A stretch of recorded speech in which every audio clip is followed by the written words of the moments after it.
Once upon a time, there was a bunch of scribbled on pieces of paper that became a bunch of scribbled on notepads that became a bunch of typed up sheets of paper that became a book.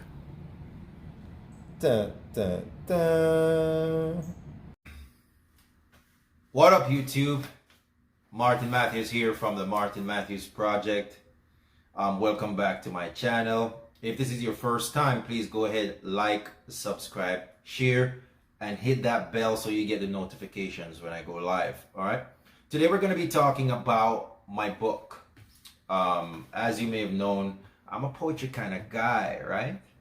My book, Love, Life, Confrontation, Expressions, Selections from the Chronicles of a Black Man, a whole mouthful. I know, right? Well, here it is. And today we're going to talk about like how this whole concept came about, where it came from, and how we ended up here. Now, I started writing years ago. I was writing before I realized I was writing. If I'm to be honest, I was a little shy guy in Mandeville, Manchester, Jamaica, and I was a shy guy. I grew up in a very sheltered family, very sheltered community. I was shy. More specifically, I was shy as it related to girls. So among the boys, I was fine because I was athletic. I could play sports. I spoke well enough to where I could talk myself in or out of trouble. But when it came on to females, my knowledge was not that much. So I didn't know what to say, and I didn't want to get it wrong, especially if you like somebody. So I wrote. And that's probably where and why I started writing poetry. As far as the when, this would have been many, many moons ago, from ever since I started noticing girls and that they were different from boys. Yeah? So that would have been many, many moons ago. When I started writing initially, I was writing for me. I was really just writing to get my thoughts on paper. It was really to get emotions on paper that I was afraid to share verbally. So it was more like, yeah, I'm not gonna go over to this girl and tell her what I'm thinking. So I'm gonna write it from a third person perspective on this paper, and I'm just gonna hold on to this for a minute. After years of probably doing that, I evolved into, where I would actually share it with somebody, and it kind of started picking up traction from that point onwards, right? Now I have a book. The idea of the book came about many, many years later, because I always wrote. Even after that point, when the motive behind it was not necessarily a girl that I liked per se, it was just, now I realize that I can write. Now I realize that I like writing. Now I realize that writing things help me process things. When I was in college, teaching people would help me study better.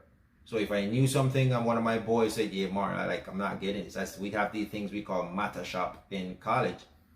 I'd have them over, we'd go over, and me teaching them helped me understand the concepts better myself, because I was now explaining it.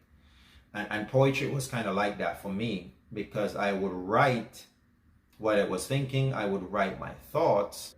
That would essentially help me process my thoughts. And at the end of writing a poem or writing a series of poems, I would have a better understanding of what I was dealing with myself. All right? Now, the idea of the book came about when I realized, dude, you have a lot of poems. And by that time, I was writing poems and sharing them with friends. There are certain friends that I had shared them with that I really value their perspective. I really value their opinion because of who they are. Good grasp of, the English language, what a good written article looks like, what a good written anything looks like. Shared it with a few of them, a friend in Jamaica, a friend in New York, a friend in England, and they were like, yeah, bro, you need to do something with this. Like, you are totally wasting your time if the only thing you've done with these so far is have them sitting at home in your drawer by your bed. So I made a conscious effort at that time to go find everything I'd ever written and typing it up, because a lot of them were still in scratch pads. So I have scratch pads. These are my scratch pads. I have a dozen of them. And that's where I actually write my poem. That's where I do a lot of my writing, on these scratch pads. I have stuff that were written on the back of receipts. I had stuff that were written on an envelope, because at the time I pretty much tried to write whenever the vibe came, or whenever the inspiration came, or whatever kind of influenced me to write. Whenever it came, I tried to write what came at that time. I don't think I've ever sat down and said, today I'm going to write a poem. I don't think I've ever done that. I would always, just when the vibe to write came out, right. Okay. Now, when I started sharing what I'd written with these folks, they were like, Martin, you need to do something with this, bro. This is good. I remember a friend of mine, he's some politician in Jamaica, and he was like, the first thing I said to him, he said, yeah, this is good. Second thing I said to him, I was like, this is very good. Third thing I said, like, okay, bro, like, okay, now you're tripping. If all you've done with these so far is have them sitting down, you're tripping, you need to do something else with these. So I started taking my craft more seriously, and that's when I actually started compiling, and when I decided, okay, this is good enough to become a book. As far as the name is concerned, like I said, it's a big old mouthful. Love, Life, Confrontation, Expressions, Selections from the Chronicles of a Black Man. I know it's a lot. I know it's a lot. But it's almost like I couldn't decide on anything else, because that's really what the book is. So when I started compiling the book, or compiling the poems that made it into the book, I placed them in categories. So the categories I placed them in were, as the title suggests, love, life, the confrontation, and the expressions category, based on the content of the poem. And I probably had 50, 60 poems in each category at first count. And I was like, dude, you cannot produce a book with 120 poems, or 240 poems. You can't do that. So I started vetting. I started reading the poems. I came up with a system of giving them a number grade out of 10. So I'd read each poem, I'd give it a number grade out of 10, and I would file it in one of those categories: love, life, confrontation, or expressions. When I was done doing that, I had 4 stacks of paper, and then I reread each category. If the poem maintained its grade, it maintained its grade. If it didn't maintain its grade, I would change the grade to what I thought was the new grade. And bro, now you still have too much poetry. I got all the way up to 8. So everything that was 8 or below got taken out. Everything that scored a 9 or a 10 out of 10 was included. And that's how we ended up with the category: the love, life, confrontation, expressions. Initially I was going to call it that. And then I said, nah, the Chronicles has to be in there. So that's how we ended up with love, life, confrontation, expressions, selections from the Chronicles of a Black Man.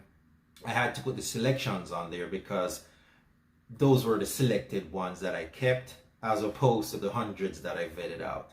Nothing wrong with those poems.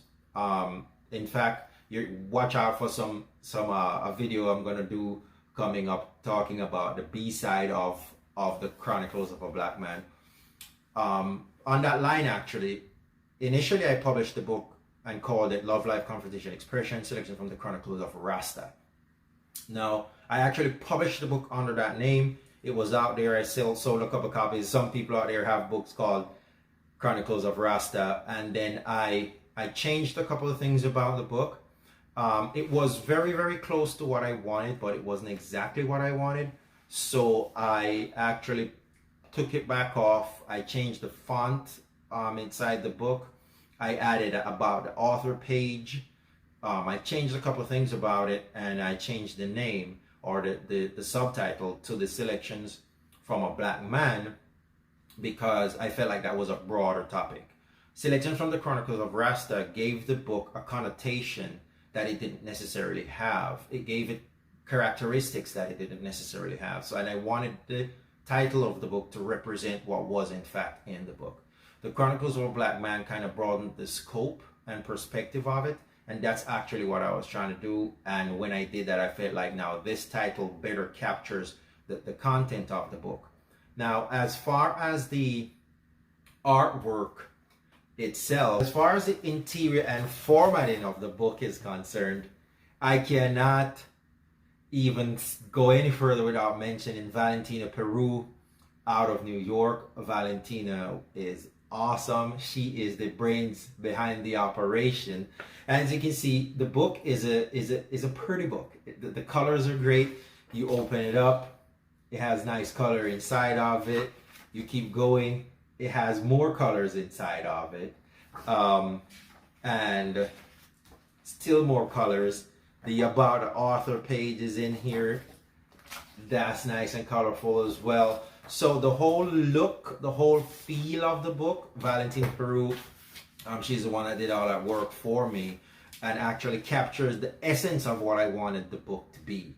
So yes, if you publish with Amazon like I did, publishing a book like this costs quite a bit more than publishing a book that the outside, the exterior is color, but everything inside is black and white. Having color inside actually makes the publication of the book cost more. But I chose to go that route because I wanted the book to look a particular way. I wanted it to have a particular feel. We are talking about poetry, actually. We are talking about a book that says it embodies a unique ability to put emotion into words. It's a compilation of intellectually riveting poetry centered around 4 topics. I wanted, when you picked up a book that says that about itself, it should have that feel about it just from looking at it. And I think we were able to capture that with her help. So when you're reading the book, it kind of represents exactly what it says it does. It does exactly what it says it does. Now, the formatting, publication, Amazon did all that. That's going to be another show for another time. Amazon and the whole shenanigans regarding publications with them. But that's how the Chronicles of a Black Man essentially came to being. We did a book tour, which I'm going to talk about in another show as well. We did a book tour in Jamaica. The book is there in Fontana Pharmacies. It's here on Amazon. I have another book in the works, which should be coming up pretty soon. I could easily make another book out of the unpublished, the everything that I graded 8 out of 10 or below, because there's nothing. The B-side poems, as I call them, are great poems. I just think at the time that I was writing, or the time that I was compiling the book, I felt like they were either too close to home, they were too specific to one topic. There was a similar poem already on the A side of the book, so I didn't include them. But now that I've been doing like the Evening People show, and I've seen the varied interpretations that people have of my poetry and of poetry in general, I'm definitely going to publish the B-side. I'm probably going to publish another book called Chronicles of a Black Man, the B-side, and that's just going to be the poems that did not make it into the original publication of the book. But thanks for tuning in. This was Love, Life, Confrontation, Expressions, selections from the Chronicles of a Black Man, the origins. Like, share, subscribe, hit the bell so you get the notifications, because I have a lot more videos coming your way. All right, peace.